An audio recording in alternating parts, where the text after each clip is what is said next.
సమాజంలో పౌరులుగా మీరేం చేయగలరు అనేది ప్రతి ఒక్కరు ఆలోచన చేసేదానికి చాలా ఉన్నాయి. రోజు మనం గమనించే అంశాలు చాలా ఉన్నాయి. ట్రాఫిక్ సిగ్నల్ దగ్గర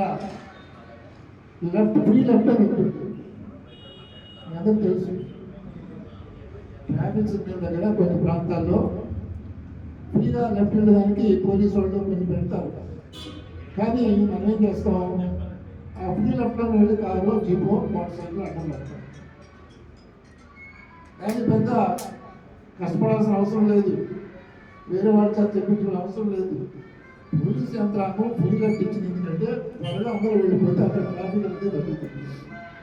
మరి ఎంతవరకు మనం పాటిస్తున్నాం? మన డ్రైవర్లు ఒకవేళ మీరు డ్రైవర్ చేయకపోయినా మీ డ్రైవర్ ఉన్నట్లయితే ఎప్పుడైనా డ్రైవర్ ఫ్రీ లెఫ్ట్లో అంతే అబ్బాయి ఇక్కడ మీద ఫ్రీ లెఫ్ట్లో కారు వెళ్ళదు, అది వేరే వాళ్ళ కోసం ఉద్దేశించింది అని మనం ఎంతమంది చెప్పగలుగుతున్నాం. అదేవిధంగా రోడ్లు పరిశుభ్రత, మనకు పట్టణ ప్రాంతాల్లో పెద్ద సమస్య ఈ రోడ్డు పరిశుభ్రత. మురికాలంలో మున్సిపాలిటీ కడుతుంది, కానీ మురికాలంలో నీళ్ళు కదా పారాల్సింది, మన చెత్త ఎలా పారుతుంది తెలుసో తెలియకో. మన కాకపోయినా మన పనులు రోడ్డు మీద చెత్త వేస్తూ ఉంటే, మురికాలంలో చెత్త పోస్తూ ఉంటే మురుగు ఎలా పారుతుంది? ఆ మురుగు పారకపోతే మురుగు నిలిచిపోతే అక్కడ దోమలు పుడతాయి, దోమలు అనుకుంటాయి. మళ్ళీ విజయవాడ ఆసుపత్రికి వెళ్ళాలి, ప్రైవేట్ ఆసుపత్రికి వెళ్ళాలి, మళ్ళీ మన మున్సిపాలిటీ చెప్తాను. అంటే వ్యక్తిగత బాధ్యత, సివిక్ రెస్పాన్సిబిలిటీ ఉంటుంది.